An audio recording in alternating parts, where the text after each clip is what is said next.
They say home is where you feel safe, where the ground beneath your feet is yours to protect. But what happens when someone decides that your land is theirs to take? That's exactly what I faced when my quiet property became the target of an HOA president named Karen, a woman in her mid-40s, polished, blonde, and ruthless. Without warning, she authorized 35 homes to be built on my land, dismissing my protests like I was invisible. I had two choices: surrender everything I worked for, or make a move so devastating it would leave the entire community in shock. So what did I do? I opened the dam. Before everything spiraled into chaos, life on my land was simple, quiet, and exactly what I had always dreamed of. I owned several acres just outside the neatly trimmed borders of a gated community, the kind of place where every mailbox matched, and every lawn looked like it had been copied and pasted from the same landscaping magazine. My property, though, was different. It was open, natural, and alive.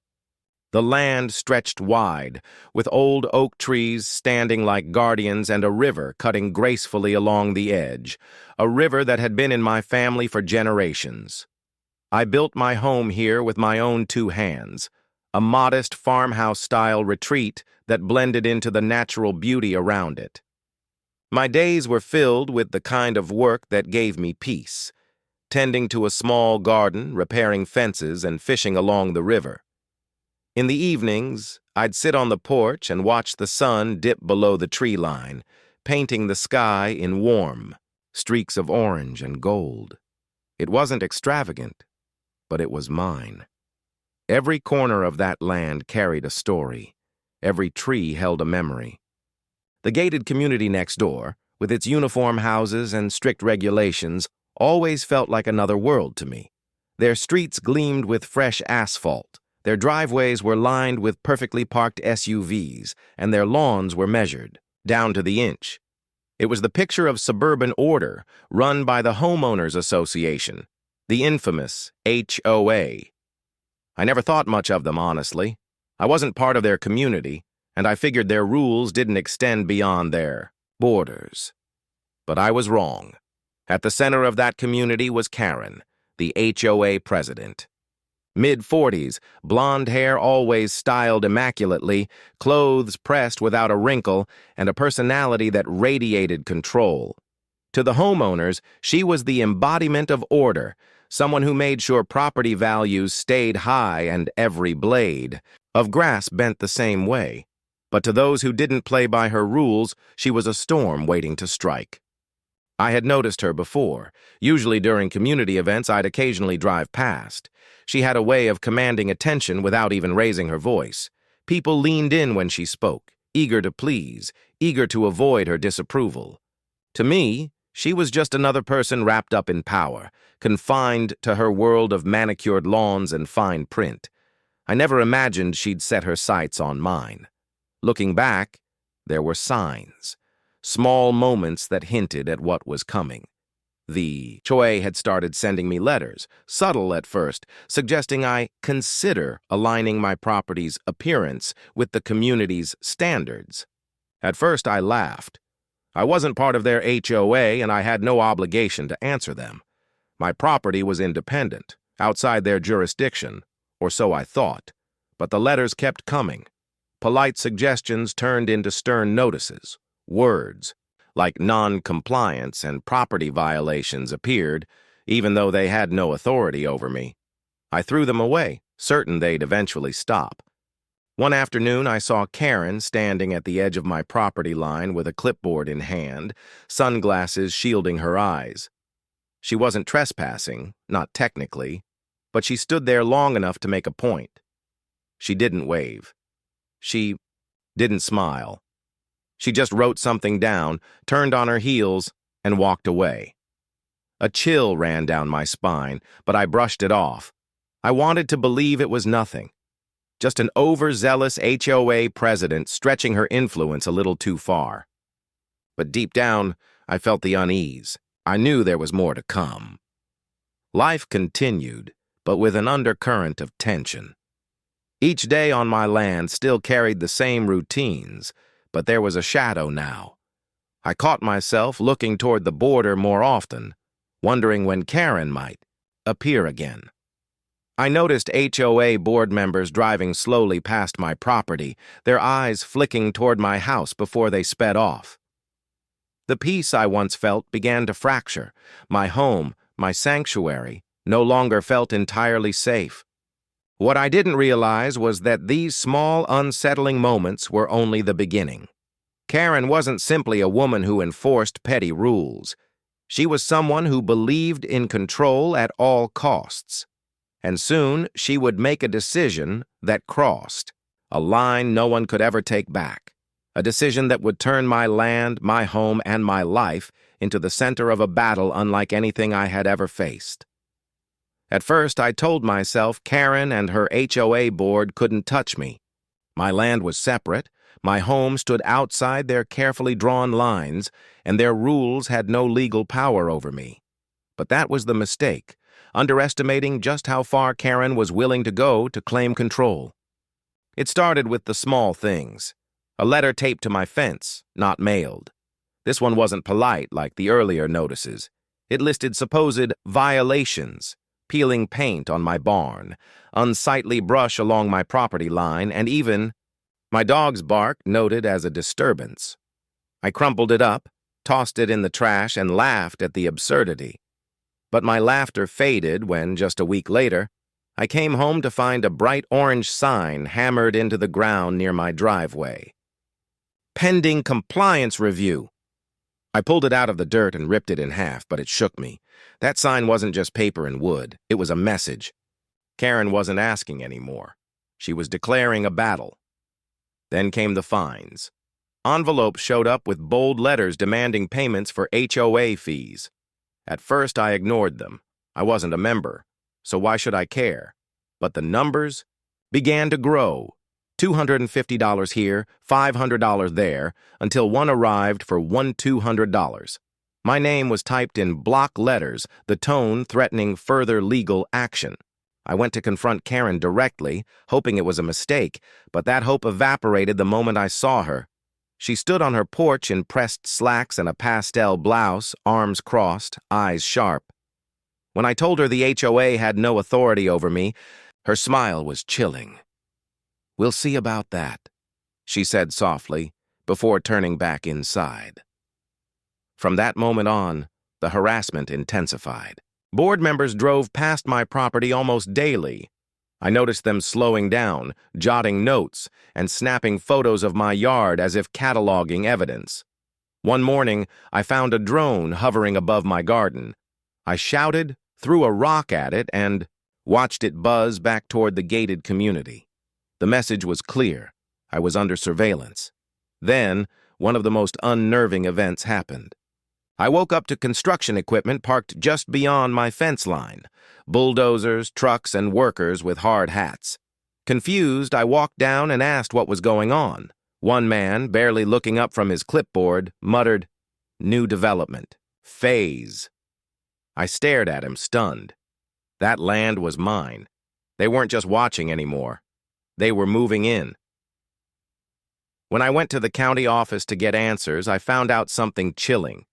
Permits had been filed, stamped, and approved for 35 new homes, all on land that legally belonged to me. Somehow, Karen and her HOA had pushed paperwork through, twisting lines on a map until my acres showed up inside their domain. I felt my chest tighten with rage and disbelief. This wasn't petty fines anymore.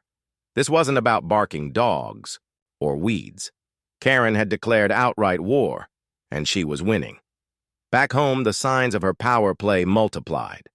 Wooden stakes with neon tape marked off neat little rectangles where homes would be built. Surveyors walked my land, ignoring my protests, waving papers in my face with signatures I'd never given. Every day, more of my peace vanished. Trucks rumbled down the dirt paths. Trees I'd grown up with were flagged with spray paint, marked for cutting. The garden I'd tended for years became a trampled mess. I couldn't sleep. The sound of engines, the glare of floodlights at night, the pounding of hammers, it felt like an invasion. I tried everything. Phone calls to county officials, complaints to the sheriff's office, letters to lawyers. Every time, the answer was the same. If they have permits, there's nothing we can do right now. The frustration was unbearable.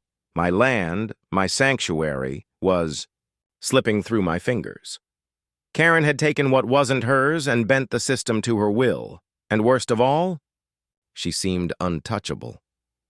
One night, as I stood on my porch watching the bulldozers idle in the moonlight, I realized just how far I'd been pushed. My home was no longer my own. My life was being dismantled piece by piece. But even in that despair, a spark ignited. Karen thought she had me cornered. She thought her power was absolute. But what she didn't know was that I wasn't done fighting. Not by a long shot. Because while the HOA had its rules, its board meetings, and its petty fines, I had something much stronger. The truth. The law and a determination forged by everything I stood to lose. The rising tide of conflict had reached its peak. And soon, there would be a moment that would flip everything upside down. A moment Karen never saw coming. The breaking point came on a sweltering afternoon when I returned home to find bulldozers not just idling on the edge of my land, but tearing into it. Ancient oak trees that had stood for generations lay toppled, their roots torn from the earth. My fence had been ripped apart to make way for heavy trucks, and standing there in the chaos, arms folded with smug satisfaction, was Karen. Her pastel blouse looked almost pristine against the dust and debris, as though she'd dressed up for this moment. She didn't need to say a word. Her smirk said it all. She had won. My blood boiled. Rage and disbelief crashed together inside me as I shouted at the workers to stop. They hesitated, but Karen's sharp voice cut through the noise. "Keep going. You're on HOA property now." That line broke something inside me. For weeks, I'd endured fines, letters, harassment, and even surveillance. But this was the theft of my home, my heritage, my land. And what Karen didn't know was that I had been preparing for this very moment. I pulled out my phone, scrolled to the email I'd been waiting for, and there it was. The county's final confirmation. After weeks of digging, lawyers, and endless nights of research, I had uncovered a fatal flaw in Karen's scheme. A forged document, a falsified boundary line. The permits they had filed, the ones she used to justify this invasion, were fraudulent. And now I had proof. The next day, I walked into the county courthouse with a thick stack of papers in my hands. My lawyer, a seasoned property rights attorney, walked beside me. Together, we filed an emergency injunction. Within hours, a judge signed the order.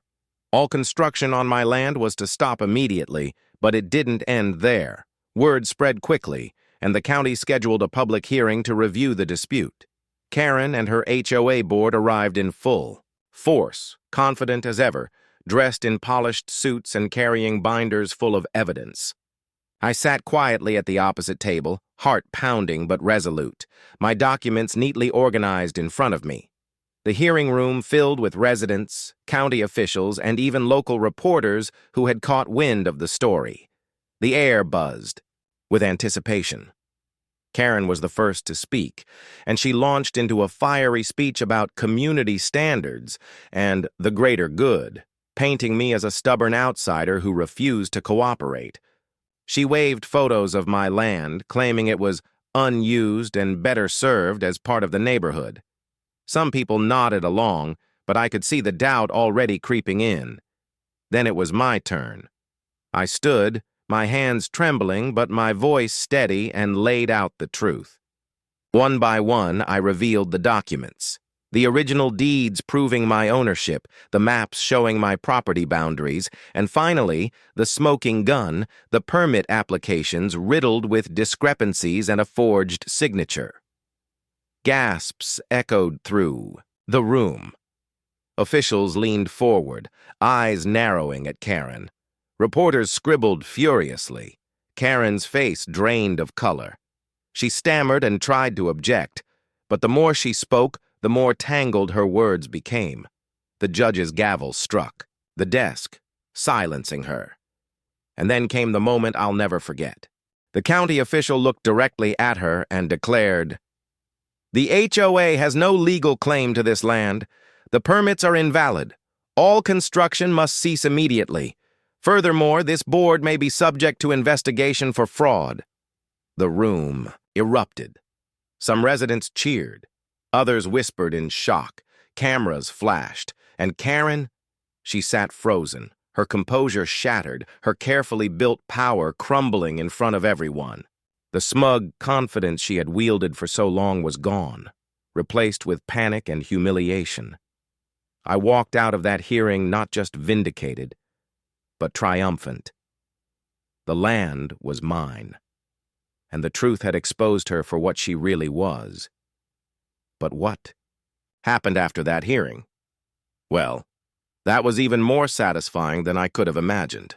Walking out of that hearing, the weight that had been crushing me for months finally lifted. For the first time since this nightmare began, I could breathe. My land was safe. The oak trees may have been scarred and the fence destroyed, but the truth had won. And more importantly, the illusion of Karen's untouchable authority had shattered in front of everyone who once bowed to her rules. The injunction remained in place, but the county didn't stop there.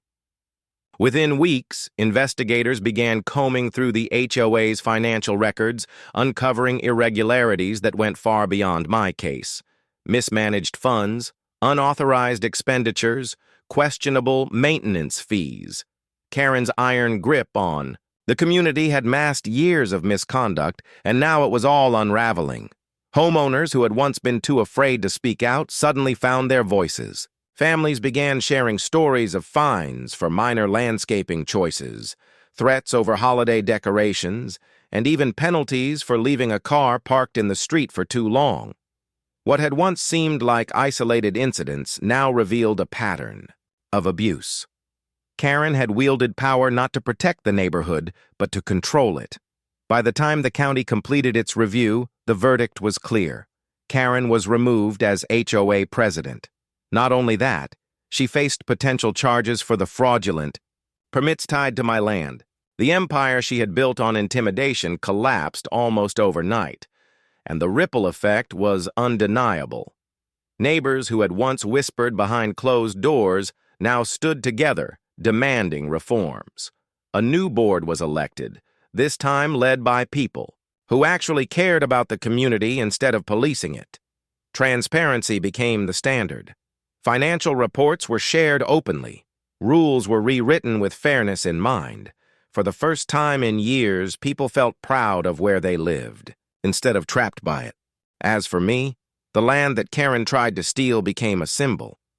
I rebuilt the fence, stronger than before, and replanted trees along the border, a living reminder of resilience. But I didn't stop there. I opened the property for community events, picnics, outdoor movie nights, and even a small farmer's market during the summer. What Karen had tried to erase became the very heart of the neighborhood, a space that brought people together instead of driving them apart. The irony was impossible to ignore. Karen wanted to turn my land into rows of identical houses. Another extension of her control. Instead, it became the place that freed people from her shadow. And while I could have pursued further damages in court, I found that the real victory wasn't just in the legal win. It was in seeing her power broken, her arrogance stripped away, and the community transformed. Sometimes revenge isn't about destroying someone. It's about reclaiming what they tried to take and making it stronger than before. Months later, I heard that Karen had moved out of the neighborhood entirely. The humiliation, the investigations, and the constant reminder of her failure had driven her away. Her once commanding presence was gone, replaced by the simple truth that no one is above accountability, not even the self-proclaimed queen of a gated community. Looking back, I realized this fight was never just about property lines. It was about dignity, about refusing to be bullied by people who thrive on fear and compliance. It's about standing firm when it feels like the odds are stacked against you. And maybe most importantly, it was about showing others that they don't have to stay silent, that sometimes the only way to stop abuse of power is to shine a light on it. So if you've ever felt trapped by an HOA, a petty neighbor, or anyone who tries to take more than they have a right to, remember this: they only have as much power as you allow them. I almost lost everything because I underestimated how far someone like Karen would go. But in the end, it was her overreach that became her downfall. And that's the lasting impact. Not just that I got my land back, but that an entire community broke free from the grip of one person's obsession with control. Sometimes, the best revenge isn't loud or violent. It's simply standing your ground, holding the line and watching as the truth does what it always does: exposes everything.